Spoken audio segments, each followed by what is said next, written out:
5. 밀실에서의 감정의 격발.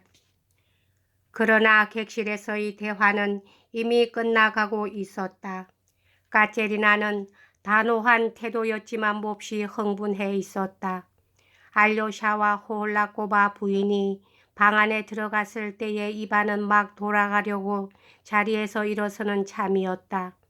그의 얼굴은 약간 창백한 것 같았다. 알료샤는 마음속으로 불안감을 느끼며 그를 바라보았다.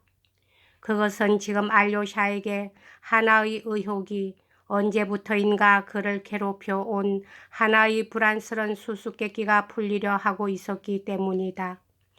벌써 달포 전부터 그는 여러 사람들로부터 둘째 형 이반이 까체리나한테 반한 나머지 정말로 미자로부터 그녀를 가로챌 속셈이라는 소문을 몇 번이나 들은 바 있었다.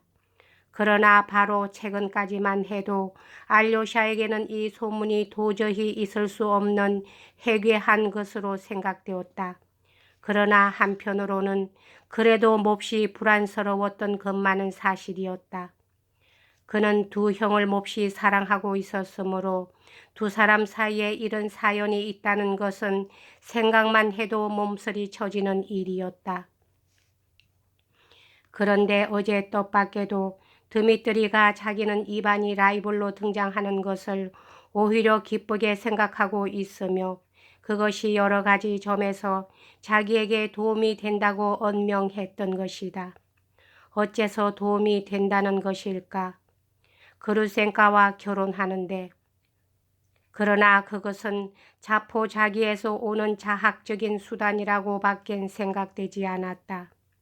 알료샤는 또한 어제 저녁까지도 까체리나 역시 드미트리를 열렬하고도 끈기 있게 사랑하고 있다고 굳게 믿고 있었다.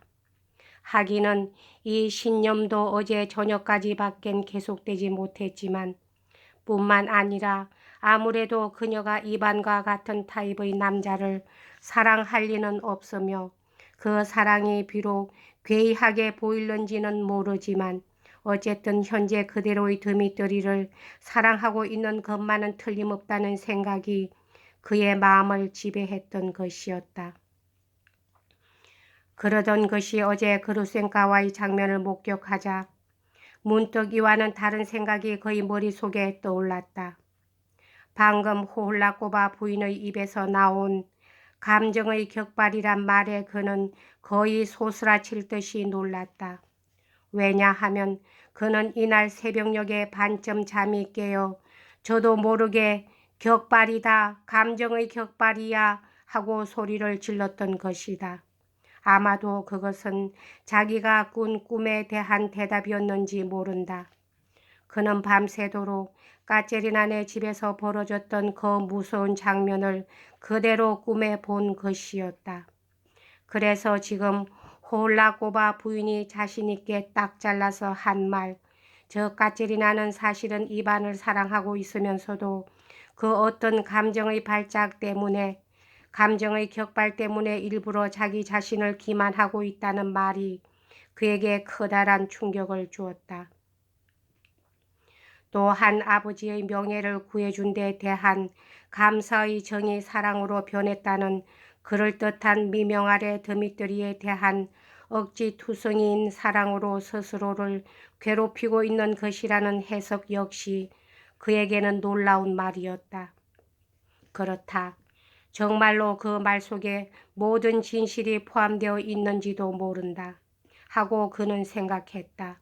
그러나 만일 그것이 사실이라면 이반의 처지는 어떠한 것일까? 알료샤가 일종의 본능에 의해 직감한 것은 까체리나와 같은 성격의 여성은 언제나 상대방인 남성을 지배하지 않고는 견딜 수 없는 성미인데 그녀가 지배할 수 있는 것은 드미트리와 같은 남성이지 결코 이반과 같은 남성이 아니라는 점이었다. 왜냐하면 비록 오랜 시간이 걸릴는지는 몰라도 드미트리 같으면 결국은 자기 자신의 행복을 위해 그녀 앞에 굴복할 수도 있을 것이지만 이것은 오히려 알료샤가 바라는 바였다. 이반은 결코 그녀 앞에 굴복할 수도 없으려니와 설사 굴복한다 하더라도 그 굴복이 그에게 행복을 갖다 줄리는 만무할 것이기 때문이다. 언젠가부터 알료샤는 무의식 중에 이반에 대하여 이러한 고정관념을 품고 있었다. 그러나 그가 지금 객실에 발을 들여놓은 순간 그의 머릿속에 퍼뜩 떠오르는 것은 이러한 생각과 마음의 동요였다. 그리고 또 만일 까체리나가 두 형 가운데 어느 쪽도 사랑하고 있지 않다면 하는 생각도 문득 그의 머리에 떠올랐다. 여기서 특히 지적해 두지만 알료샤는 자기의 이런 생각을 부끄럽게 여기고 지난 한 달 동안 이런 생각이 떠오를 때마다 자기 자신을 꾸짖어 왔다. 내가 과연 사랑이니 여성이니 하는 걸 조금이라도 안단 말인가? 어떻게 내가 감히 이런 결론을 내릴 수가 있겠는가? 하고 그는 이런 생각이나 추측을 하고 난 후에는 반드시 이렇게 자기 자신을 체크하곤 했다. 그렇다고 해서 그 문제를 전혀 생각지 않는다는 것도 불가능한 일이었다.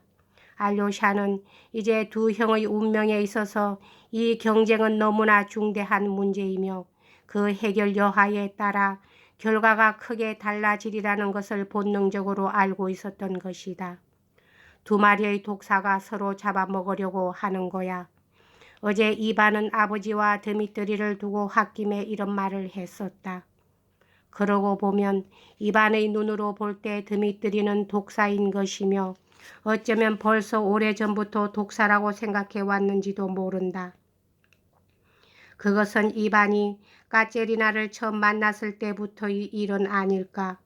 물론 그 말은 이반이 어제 무심코 입 밖에 낸 것이겠지만 무심코 나온 말이기 때문에 한층 더 중대한 뜻을 지니고 있는 것이다.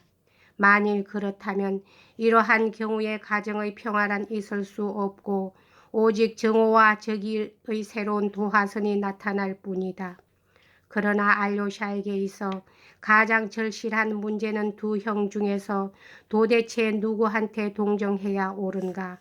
두 형을 위해 각각 무엇을 희망할 것인가 하는 점이었다.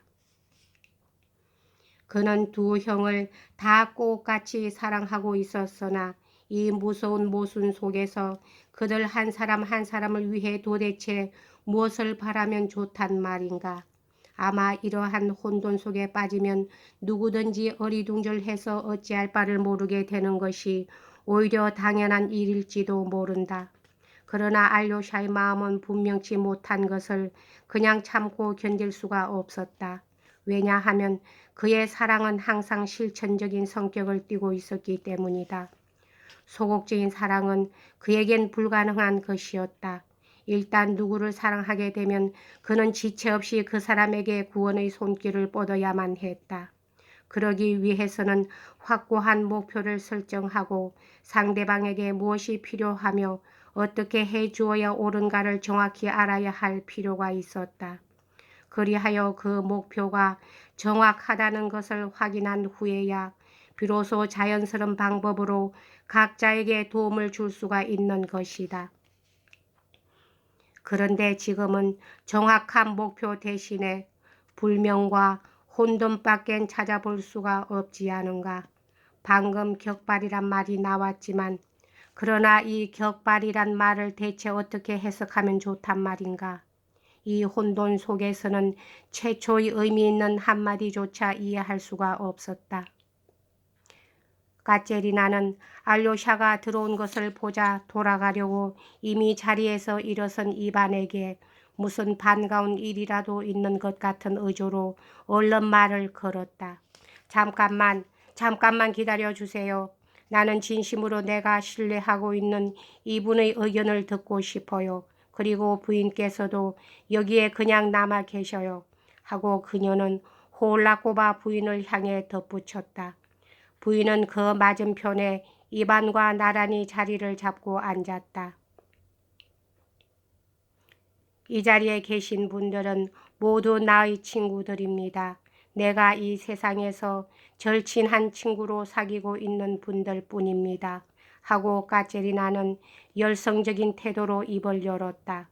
그 음성에는 거짓없는 고뇌의 눈물이 느껴졌다. 알료샤는 마음이 다시금 그녀에게로 확 쏠리는 것을 어쩔 수가 없었다. 여기까지 하겠습니다.